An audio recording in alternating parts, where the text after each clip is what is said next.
for coming to the 2026 production of Too Monologues. My name is Jaden. And I'm Tess. And we are this year's theatrical directors.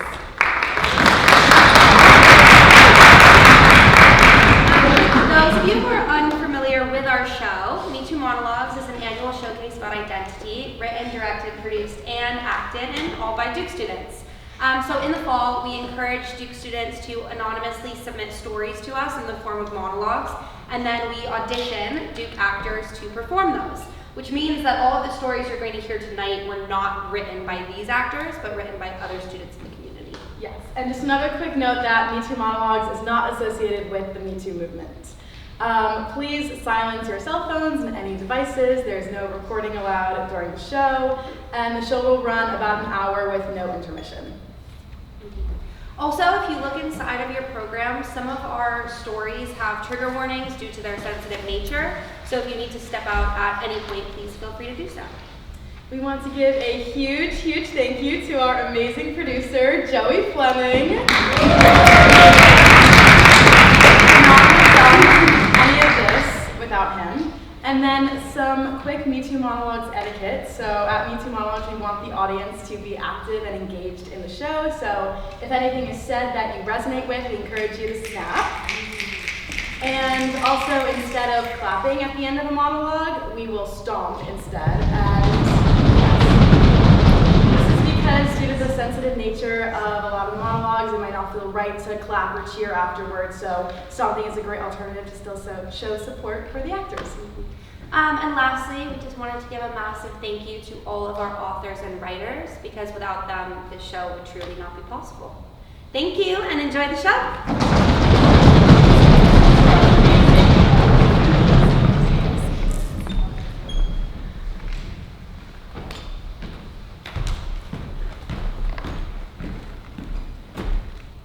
So much can happen in a year. I've come to find out. I know what you all must be thinking. All that pressure's starting to get to me. Memories that I hadn't thought about in years suddenly reemerged. Life is already so complicated. But do you know what I've learned so far? Everyone is selfish, at least a little. It's just human nature. It gets exhausting after a while. But it's fine. I can only take the days as they come. And what happened in the past is just that, in the past. I'm starting to understand. Love isn't some magical connection. It's the effort to understand someone else's world, like it's your own. I love understanding people. Aren't they strong? I have some really good moments. These past few years, I've been able to breathe on my own. For the first time in my life. And I'm working on it. I promise I'm working on it.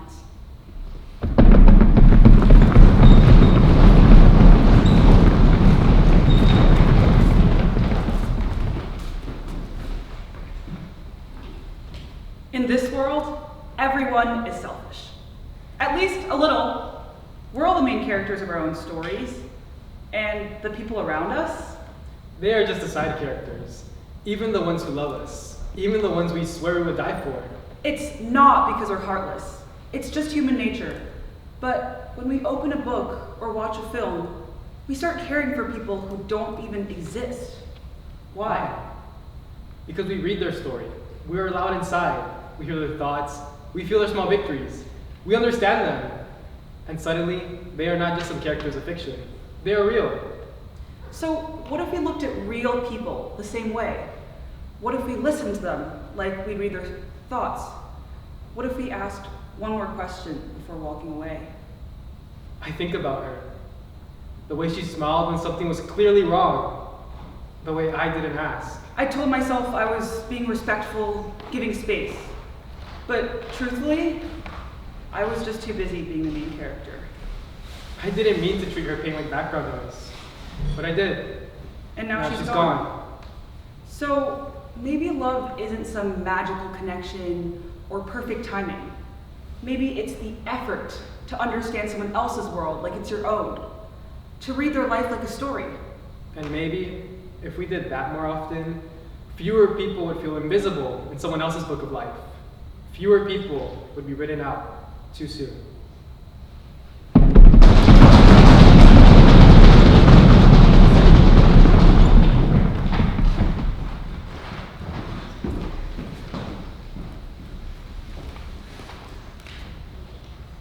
Those who know me know I love the live-action Cinderella. The one with Lily James and Helena Bonham Carter and that totally hot guy whose name I'm forgetting, but I totally had a crush on when I was younger. Magic, ball gowns, British accents. Oh, I mean, what's not to love? The motto, have courage and be kind.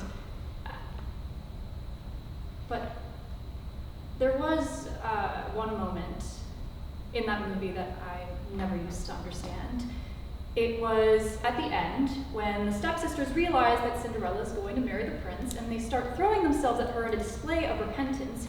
Instead of just ignoring them, Cinderella looks them both in the eye and says, "I forgive you." That made me so mad. I wanted Cinderella to waltz out that door with her prince and never look back. I wanted to yell at her, "What are you doing? They tormented you for years and you're going to let them go just like that?" I thought it was unrealistic she would let everything go that easily. I thought it implied that what the stepsisters did to her was okay.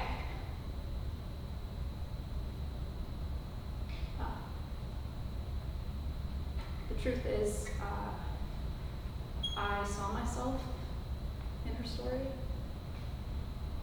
Watching Cinderella being treated cruelly by her stepsisters transported me back to the time that I was bullied in summer camp. I went back to that camp for 5 summers, and each was worse than the last. I mean, I was basically walking around with a target on my back in a sea of girls with blown out hair, matching tangs, and designer clothes. I was an outcast that got most of my clothes from Justice in the children's place, slathered myself in sunscreen to protect myself from the sun, and wore those truly hideous rash guard bathing suits and swim hats that made me look like an alien. I wasn't extroverted. I didn't like gossip or boys, and most importantly, I never stood up for myself. Those girls got away with some truly awful things. This one girl, she threw her shoe at my forehead and took pictures of me while I was changing. This other girl would routinely interrogate me in front of a crowd, asking questions like, "Where do you get your clothes? And why don't you want any electronic devices?" just so they could laugh at how different I was from them. This one time, a group of girls surrounded me and wouldn't let me go until I showed them my bra. This other time, a girl ripped my pajama shirt off of me, and so I had to cover my chest and lie down on my stomach until someone finally gave it back.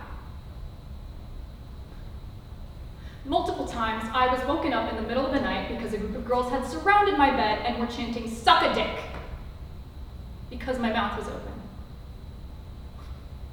That's how I found out what sex was, by the way. I was 10 years old. I couldn't even tell the counselors or my parents what was going on because I was embarrassed. I thought the girls were treating me that way because I was doing something wrong. Oh, I went back to that godforsaken summer camp year after year, each year hoping things would be different, and inevitably it was another year of getting pushed aside during cabin photos, being told nobody cares when I tried to tell a story, and being woken up in the middle of the night by a mob of faces chanting obscenities at me. I thought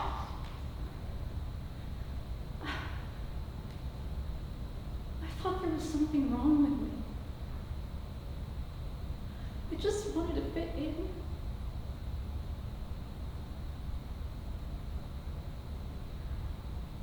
It's no wonder I love Cinderella, right? The lonely, mistreated girl gets to escape to a magical ball for a night of her dreams. And out of everyone there, she's the beautiful girl the prince notices. I wanted to be special and loved like she was, and I thought I never would be. By the time I was 12, I had a realization. I couldn't go back to that camp. I didn't yet understand that what was happening wasn't my fault, but I knew I couldn't endure another 7 weeks of torture. So I went to arts camp instead. For the first time in my life, I was in an environment where originality wasn't just tolerated, but celebrated. I learned there was nothing wrong with being myself and that I should never settle for anything less than friendships with good people who appreciate me for who I am. And I know it sounds obvious, but for a 14-year-old girl who was constantly punished for just being herself, it's a lesson that doesn't come easily. Now, I wish I could say that going to arts camp magically made all my trauma disappear, but what actually happened is I buried all those memories away and pretended like they never happened, and it worked. Until one day, during my senior year of high school, when I found out that one of those girls from camp was going to Duke. This was a nightmare moment. In my mind, the girls from camp were still 12 years old. I hadn't yet acknowledged that they too had grown up and that I could even run into them. In that moment, memories came exploding to the surface, memories that I hadn't thought about in years suddenly reemerged, and they were all I could think about. It took a long time for it to subside, and when I got to Duke, I dreaded running into her. She wasn't one of the worst girls there, but she was friends with them, and regardless, she was a ghost from my past that I didn't want to confront. As it turns out, I ran into her literally on my first day on campus. I guess the universe just wanted me to get it over with quickly, but when I saw her, I expected to be paralyzed with terror, but I wasn't. This is what happened. The girl walked up to me and said, "We went to camp together." "Yeah, we did," I said. I thought about adding, "I hated that place," or "You all made me feel miserable," but instead, I turned around and went to talk to other people. I was surprisingly fine. That day, I realized that what happened at camp doesn't define me. I mean, no matter how awful all those girls were all those years ago, I've grown a lot since then, and what happened in the past is just that, in the past. Even if I ran into a whole group of those girls, they would no longer have any power over me because I wouldn't give them that power. And that's when it hit me. Forgiveness, it isn't about saying that what happened was okay. It's about saying that what happened doesn't affect you and you're going to move on. And that's what Cinderella's doing in that moment in the movie. She's taking power away from her stepsisters and holding it for herself, showing them they can no longer hurt her. And those girls from camp were the ghosts of their younger selves, can no longer hurt me.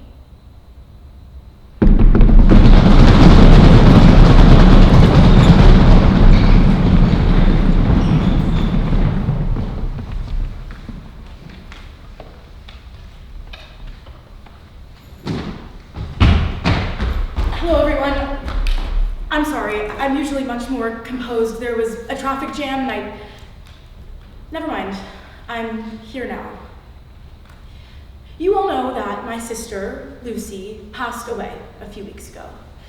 What you don't know, thanks to my lovely father, is that she passed of an overdose.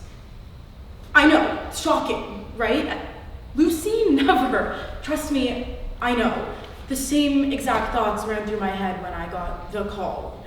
Terrible time to find out you're someone's emergency contact, right? I'm sorry, I'm terrible at public speaking. I really should have prepared something. I wanted to speak from the heart, be honest or whatever, but that's not working.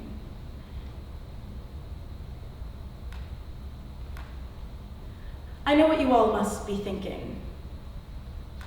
That I didn't care about her enough to save her. I do. I did. She meant the world to me. My sister was my favorite person in the entire world. She raised me when my mother was too busy downing entire bottles of antidepressants and my father protecting our image as a family. She was my rock, my role model, and most importantly, my best friend. If you knew her then, you would know she was the sweetest person you would ever meet. You could call her crying and hang up unable to breathe with laughter.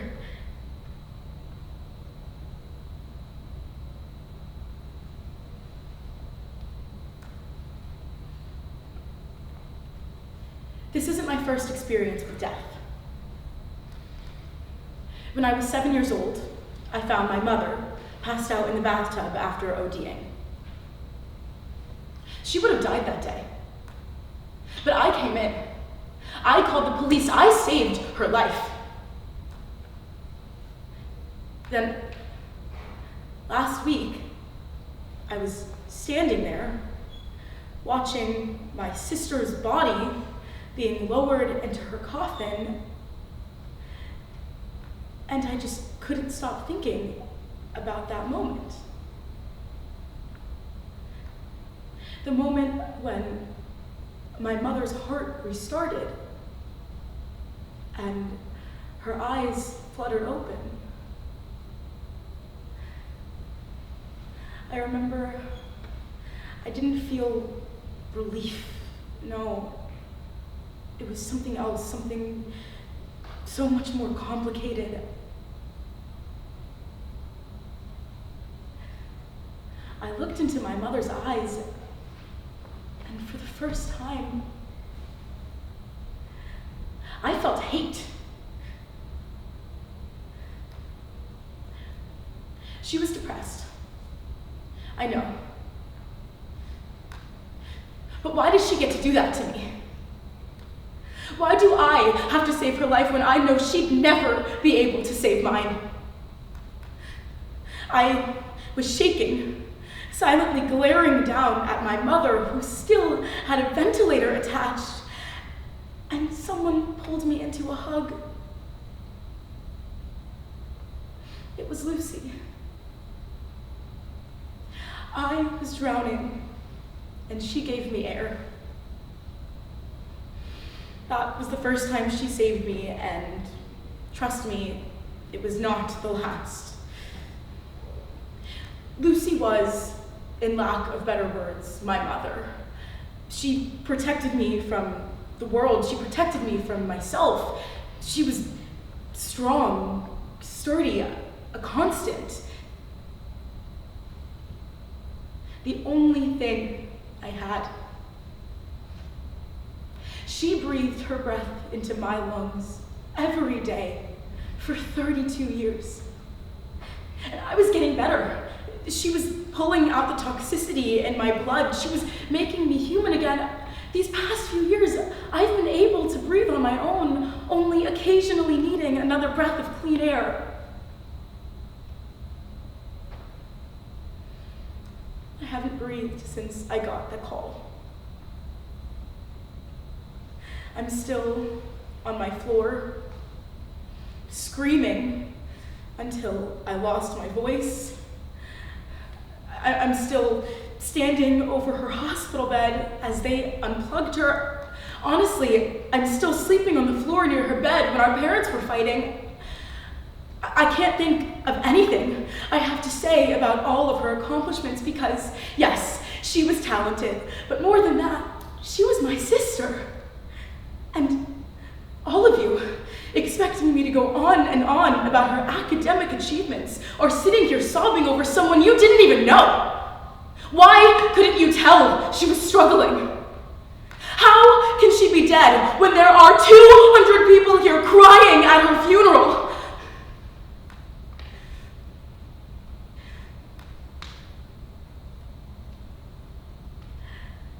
I know why. Because she was Lucy. She burnt herself out trying to melt a frozen world.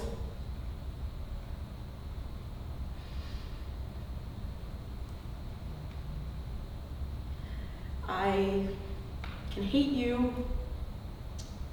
I can hate my mother and my father. I can sit here and tell you all how much damage you did by never checking up on her. I would love to, I really would, but I am not a hypocrite. Because I didn't check on her either. I took her warmth. I stole her light just as much as the rest of you. So I'm standing here, mourning my sister, and I just keep thinking, can I really say that I loved her? How can I say that I would have taken her place when I had the chance? She was my world. She was my air. She was my everything. But just like my mother, I couldn't be anything for her. I was too broken.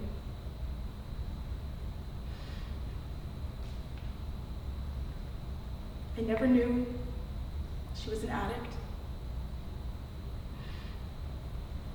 I never even knew she tried opioids. I loved her. But now I can't say that I knew her. If I knew her, I would have saved her. If I knew her, she would be standing here still, and I would drain my light to give it back to her. If I knew her, I would be the one dead.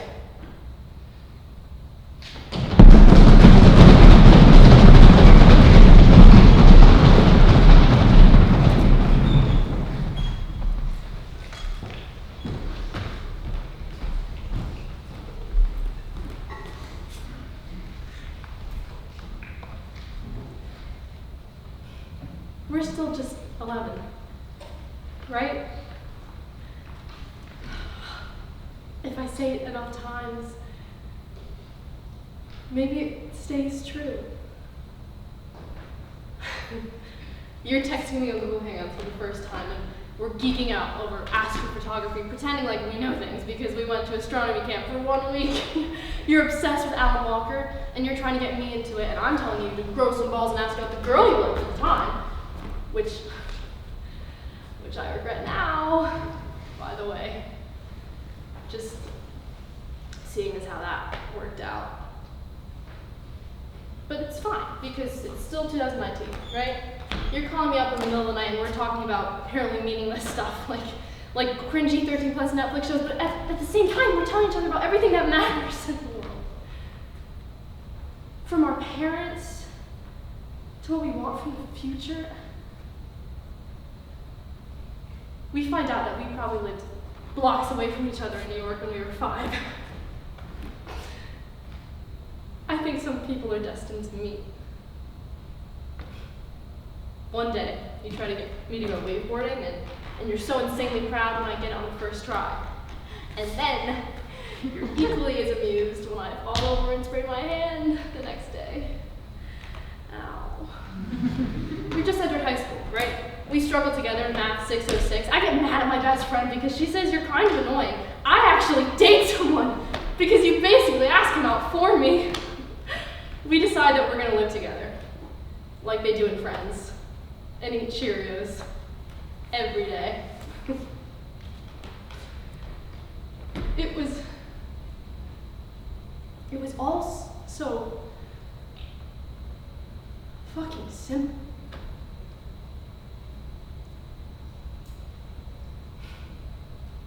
Couldn't have gone on being that simple.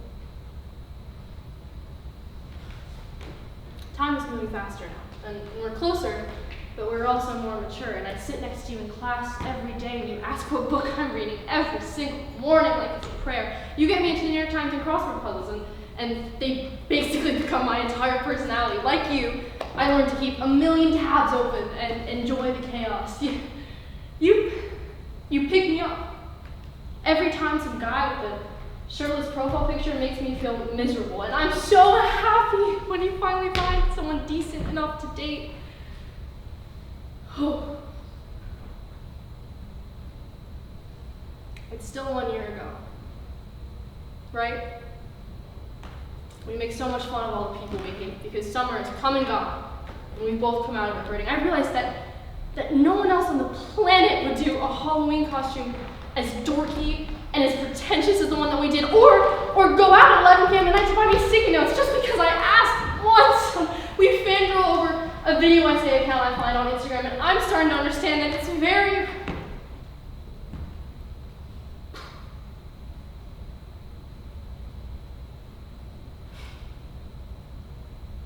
that it is very rare to find someone so completely on the same wavelength as you.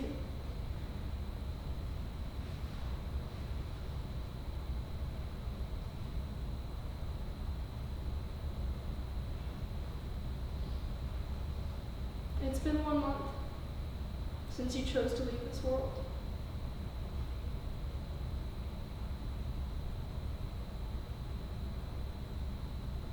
And people keep telling you to move on. They say it like it's simple. And like it doesn't take a lifetime and more to understand a choice like that.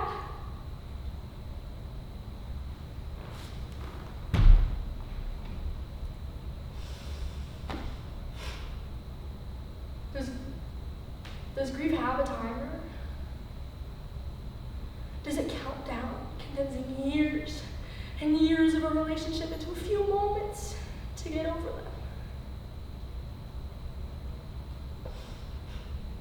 I think that the blade of my grief is dull, and it cuts only with the sharpness of a few moments. Most of the time it's just blunt and persevering, chipping away at me, never quite breaking down.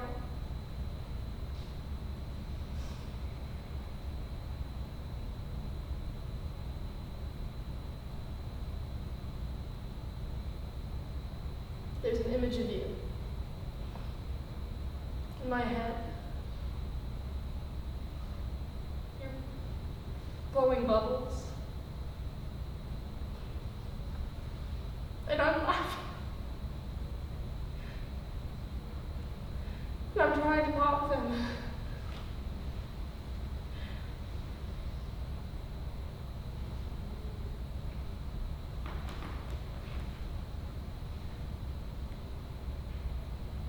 Maybe that's how I'll remember you.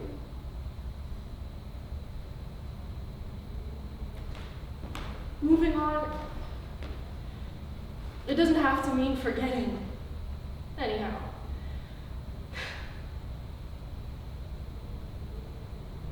This is not an elegy.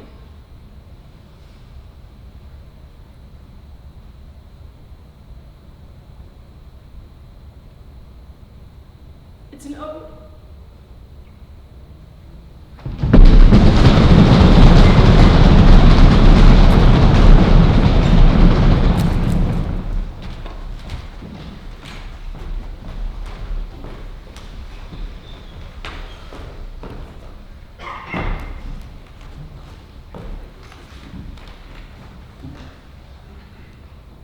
Prom? Fuck that shit. Hated it junior year. Didn't even want to go senior year. My friends Giselle and Delilah convinced me to go. It'll be fun, they said. We'll go as a trio, they said. Well, turns out Giselle got a date. But Delilah had just broken up with her girlfriend. She said that we could go together. Single squad for the win. Well, turns out, Delilah's bestie Simon couldn't bear the thought of going alone. I know what you're thinking. So, you and Simon went together. No! Simon would have rather gone with his lesbian best friend as friends than, God forbid, show up to prom with me!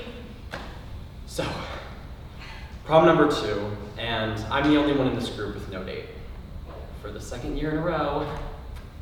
Yay! So, the before shit and during the dance doesn't really matter. All you need to know is that Delilah found a new toy, Sophie. So, skip to the after party. Delilah and Sophie are off doing God knows what in the host's parents' bathroom. Giselle had her first kiss that night with her man on the host's trampoline. I think Delilah and Giselle each dropped their Rice Purity scores that night. Good for them. Mine was still like 90-something, with my highlights being masturbated and used marijuana.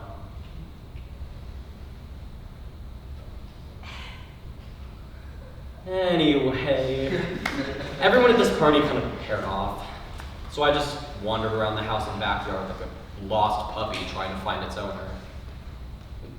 Except I wasn't like a puppy. I mean, not like a golden retriever or a poodle or anything like that.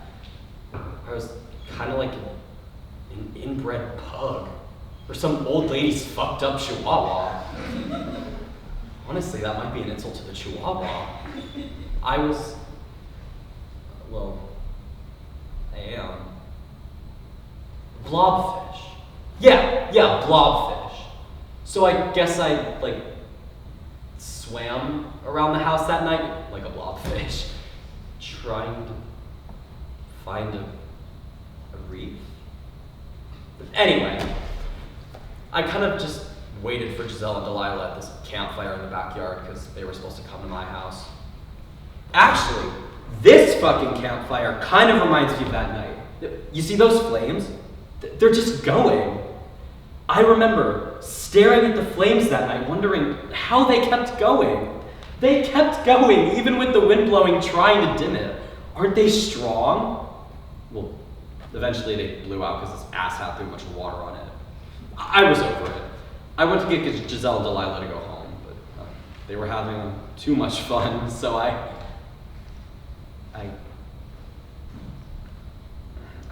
Ubered home. Alone.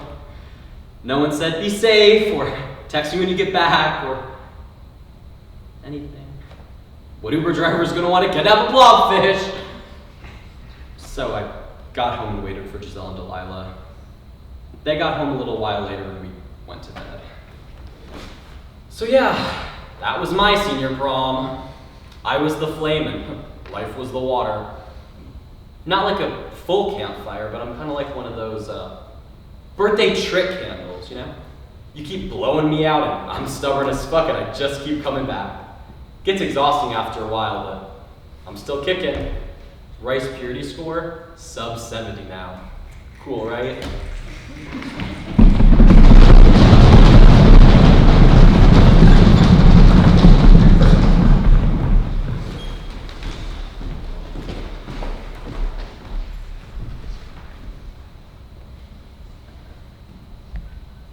I have no idea how I'm functioning. More like how I manage to appear normal. More like how I manage to smile and laugh than how I manage to mask it. More like how I manage to get out of bed in the morning, and mostly how I manage to survive. This is the most emotionally tumultuous thing I've ever had to experience. Many things make me think, shift my emotions, whether that be in good or bad ways, like seeing the word survivor or a rape survivor in shape today. I find myself in some sort of denial about being a survivor. I almost like victim better, but I mean, I hate both. I hate it. Like, why do I have to be anything because of this? And in reading descriptions of rape in a book for class, I had to set the book down like hearing it from the guy's perspective, and the dominance, it made me sick to my stomach. God, and seeing the one who stands by him. He's so many emotions, like, wrapped up into one. He used to be such a kind, comforting presence in my life, and then he heard this and continued to be. But then he questioned me. Not directly, but I knew what he meant. And I've been told to avoid him, so I will. But God, I wish I could tell him. Tell him that I'm struggling and this is all up front. Tell him that I'm broken and I don't know if I'm ever going to be fixed. Tell him that I know it's easier to believe the guy and live on, but I secretly want to stay in the back of his head. And tell him that I can never be with him again because I'll never know if he truly believes me. Tell him that I can't even process our ending because it ties in to the assault. Tell him that all I want is to talk to him, but tell him I need to never see him again. I have some really good moments. I also have some really bad moments. I've thought about skipping school. I've thought about not responding to anyone. I've thought about transferring. I've thought about hurting myself. I've thought about dying. And in many ways, like, those options are easier. They provide some sort of relief, but I know I can't. There's like a weird dynamic with myself. I want to give myself leniency, but I just want to be normal. And I want people to know that I'm struggling so they believe me. But I also don't want most people to know, so I try to seem happy and normal. Life is already so complicated, and now it feels impossible. How am I just supposed to glue myself back together? I mean, I don't feel like shattered, to be fair. I feel like the crack in a road from a really bad earthquake. Like, it's jarring and obvious, but you don't know how deep it actually goes. Like, you don't know what plates are moving below, and you could just like pave over it, but that's just a new road. And if you decide to fill it, it'll never be the same again. And filling it takes ages. It's deep and it could crack again if another earthquake occurs.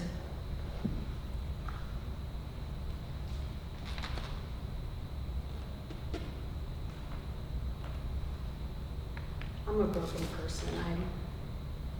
I miss when my biggest worry in life was being lonely and not having a boyfriend. Now I just pray one day will come where this doesn't cross my mind. Things will keep improving. I can't believe how like little progress I've made in the span of a month. I want to be okay again. Like, please let me be okay again. I want to be saved.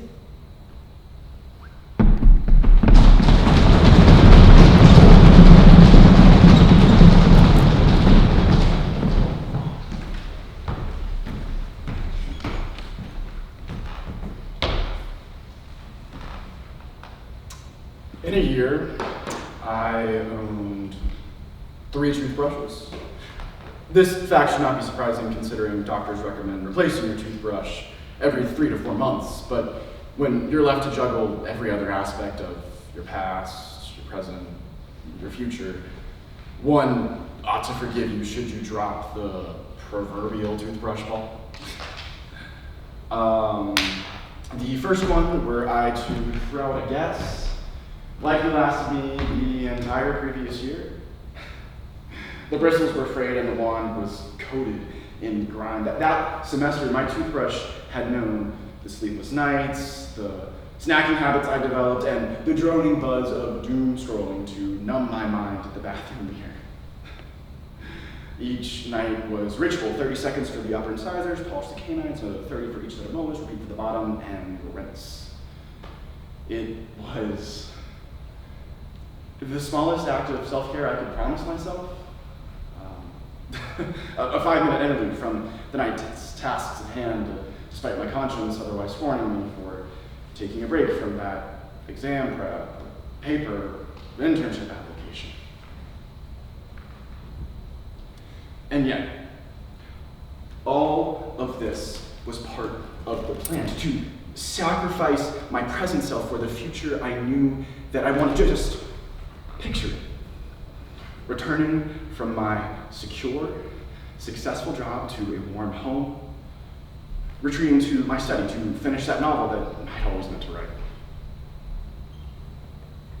Spending the rest of a quiet evening with that special someone. Her hand intertwined with mine as we watched the kids grow up before our very eyes. This was the standard, and the toil and the strain I endured now would propel me forward to earn the life that I dreamed of. It also meant that in the meantime, I could allow absolutely no room for chance, for distractions, for anything but the goal. At least I could take solace in knowing my dental hygiene was intact. I had to replace that toothbrush, however, when it fell on the floor of a lover's bathroom. We had just gotten out of the shower, my towel clumsily wrapped around my waist, when, in a fit of passion, I pushed him against the counter. And we indulged in one another in a manner that had become all too familiar. I only noticed the toothbrush when I returned to wash my face and discovered the bristles now splayed along the soggy tile, yet what would have sent me 2 months ago into a deep crash out merely coaxed a chuckle. I mean, what did it matter? For the first time in my life, I felt such passion, such tenderness, such care for another person. It was a feeling that I never wanted to end. The next morning, stirring from our cozy slumber, I went ahead and replaced that toothbrush. Now, brushing my teeth was an agonizing intermission. I would rush through my routine, eager to return to his arms.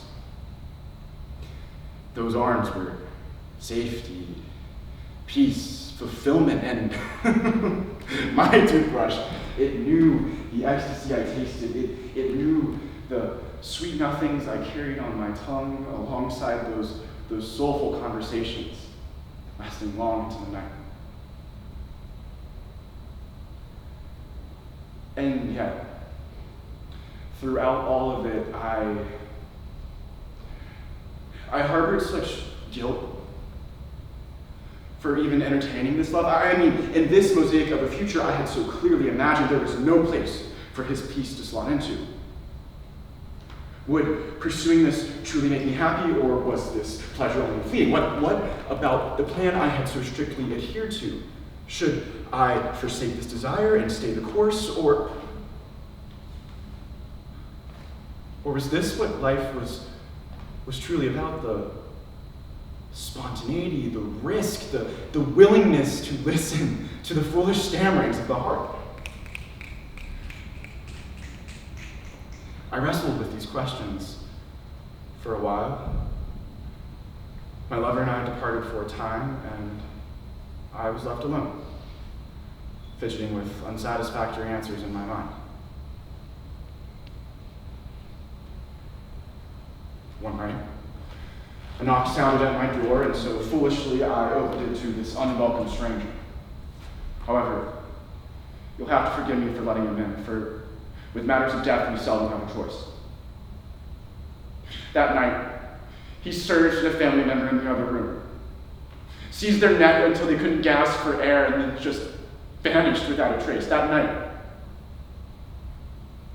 I held the cold hand of the deceased, the once warm corpse whom I loved, who loved me.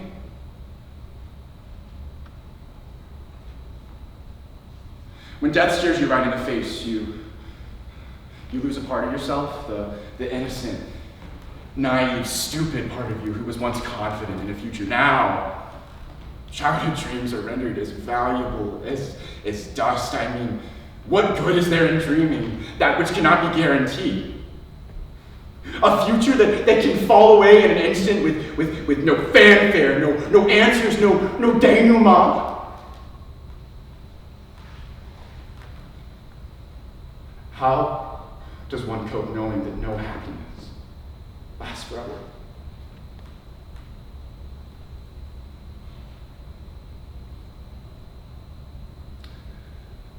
As I prepared for bed that night, I was cold and alone and examined my toothbrush. This artifact had somehow crossed the precipice. It remembered the me before the wings of death had descended upon my life, and it knew me as the devastated soul now desperate for closure. I mean, in some strange way, this toothbrush is a time capsule. That boy is a stranger soon to be forgotten, and this toothbrush will be the sole evidence of his existence.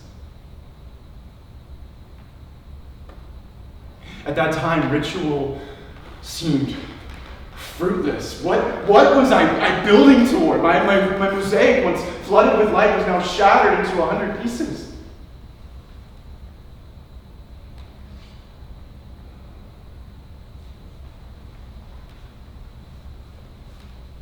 Once life had resumed a stable, grounding, painful rhythm, I replaced my second toothbrush. Spontaneity of life no longer suited me. I needed order, structure, promise, and the memories embedded in that toothbrush brought my heart too much anguish. I longed for the days of exams and internships, but would I once again subject myself to the unforgiving routine of an amorphous yet picturesque, safe mirage?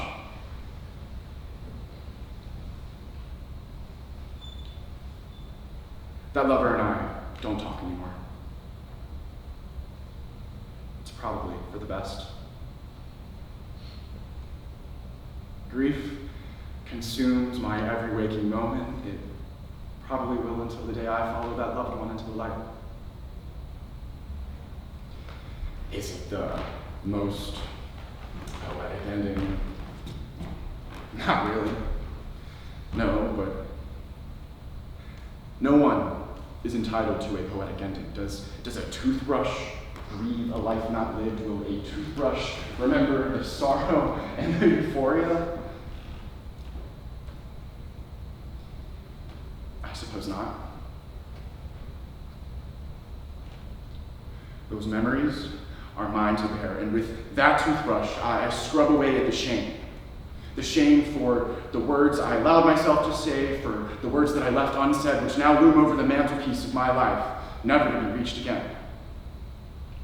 I scrub until my gums bleed, for what good is it to live a broken life with poor dental hygiene? Those teeth, freshly flossed, free of plaque, enamel eroded, could only smile back when a close friend said to me, "You just seem so different." No shit.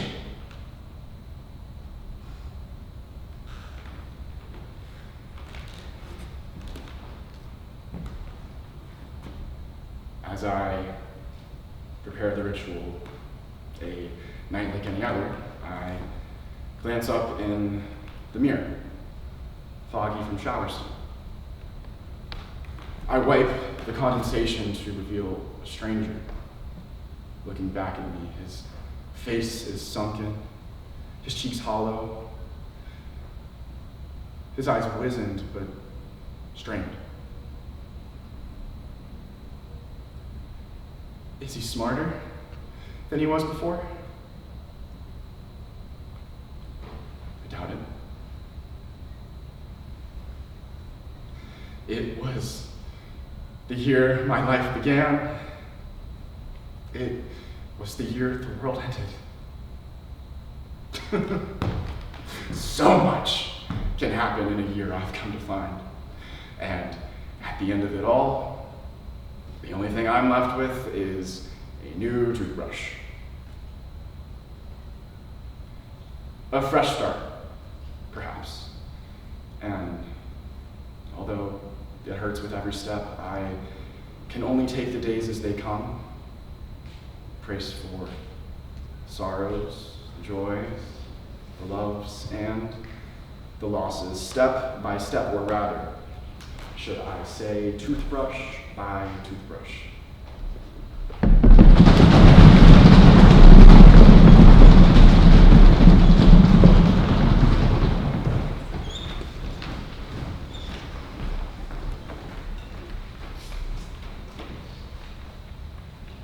What's my major? Oh, that's my second favorite question to answer. I'm a psychology major, I say. Oh, are you pre-med, they ask? No. Gotcha. Do you want to be a therapist? No. Oh, got it. Okay. Do you want to do research? They ask, as their last dying hope for my future escapes their lips. To their dismay, I say no. And then, my favorite question. Well, what do you want to do? Well, do you think I'd be majoring in psychology if I knew what I wanted to do? Listen, I love it. I've loved it since before I even took AP Psych in high school. I love understanding people. I love understanding why they're fucked up, what their defense mechanisms are, why being an only child sucks, etc., etc. But do you want to know what I've learned so far?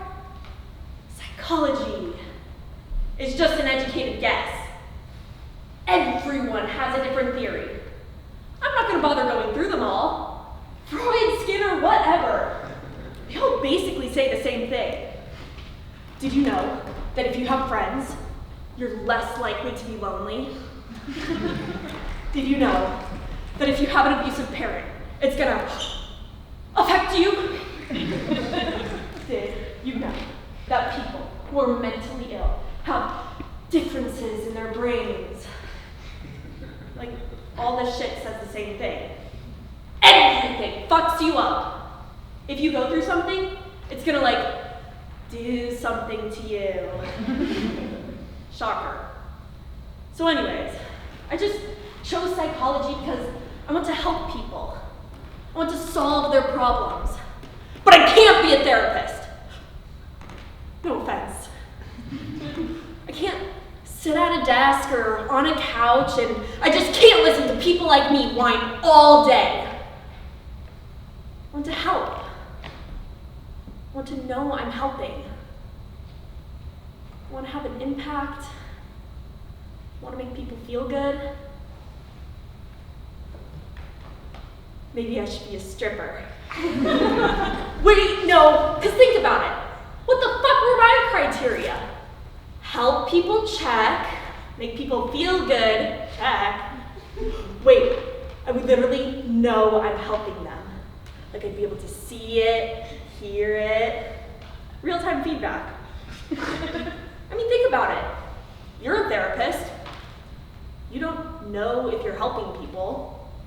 Like, these depressed moms, spoiled teenagers, and anxious millennials keep being depressed, spoiled, and anxious. You just, like, sit there, and they complain. You tell them what to do, and you try to help.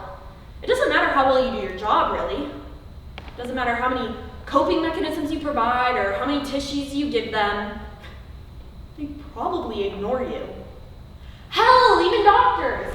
They tell you to eat less sugar and limit red meat intake. But who listens to that? But strippers. They can tell they're making a difference in lives. They do a good job, and they know when it's working. More money, smiles on our faces, clapping, applause. That must be great. Don't worry, I'm not dropping out to strip. It's the matter of my self-hatred for every part of my body, so I don't think my dream is realistic. I think that if my livelihood depended on my body and self-confidence, I would be very poor. I can't even wear a bikini, so I don't think that career path would work out too well. Anyways, I know this intake session was only supposed to be 20 minutes, and honestly, I'm thinking this is a great fit. Do you have availability on Mondays between 3 and 5?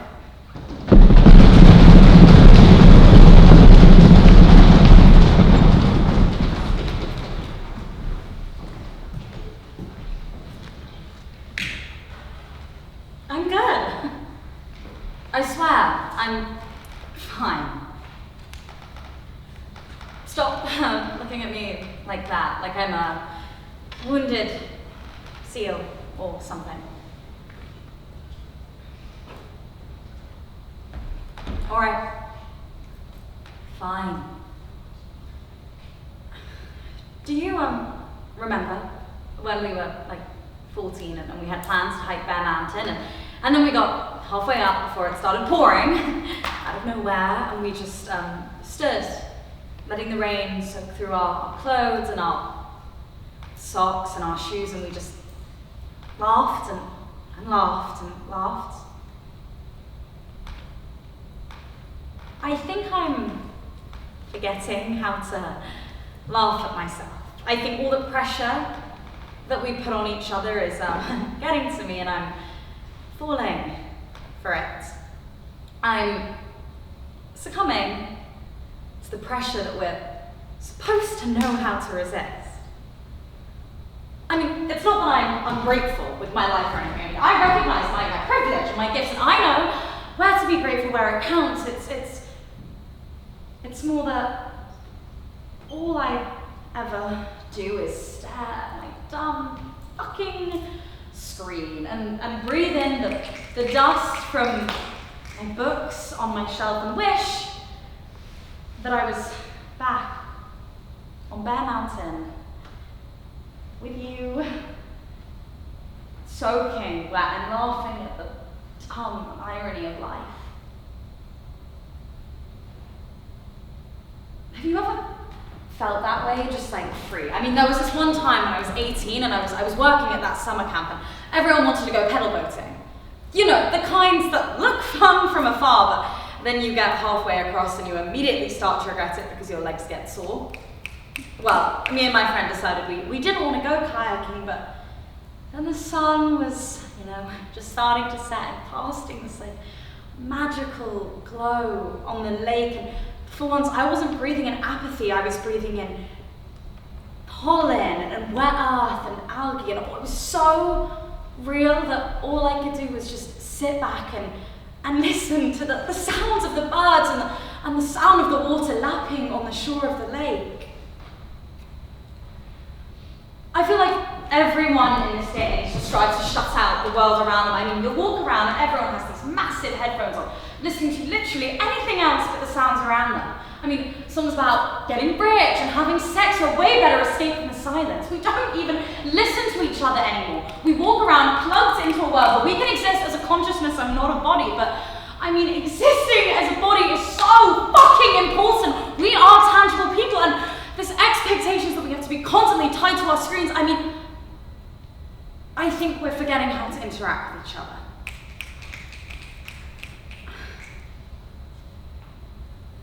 I've been waking up every day for the last few months with my heart racing, palpitations. I mean, I wake up and I'm immediately anxious that I've made something whilst I'm asleep. So I wake up, roll over, check my phone and see that absolutely nobody has texted me.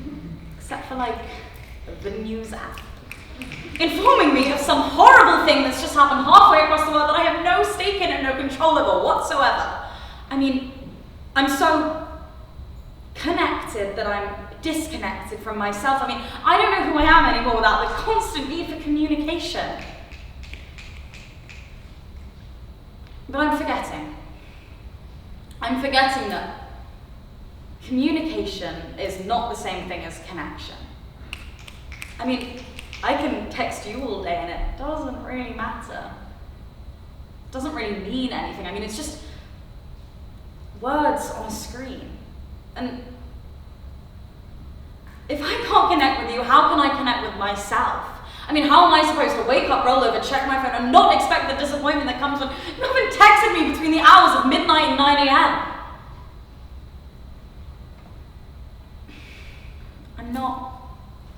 I'm not mad at you. I don't want you to think I'm mad at you. I'm mad at myself. I mean, I should feel safe. I should feel secure. I mean, I just feel so lost and disconnected from myself. I've been prioritizing my screens and staying on top of my work, but in reality, none of that fucking matters. What really matters is my life. I mean, what really matters to me is you.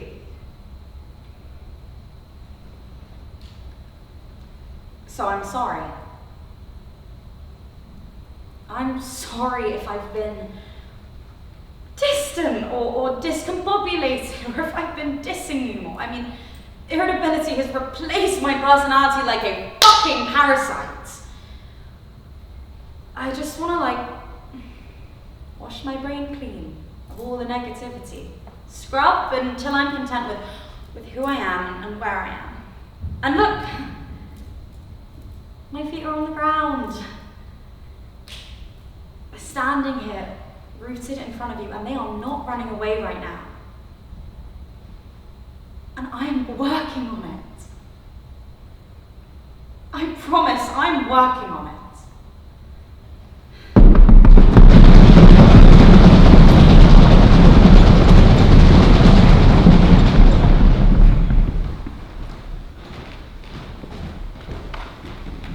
I want to have an impact. I want to be okay again. I just wanted to fit in. I was over it. People keep telling me to move on, but I harbor such guilt. I treated her pain like background noise. I stole her light. I didn't ask. Have you ever felt that way? the truth is I saw myself in that story. But I'm forgetting. That I've grown a lot since then. Shocking, right? Things will keep improving. Step by step, or rather, should I say. I'm stubborn as fuck and I just keep coming back. I'm on a roll. I need to speak from the heart. Be honest. How can I connect with myself? A fresh start, perhaps. Moving on will never be forgetting, anyhow. We're all the main characters. Of our own stories. What really matters is my life.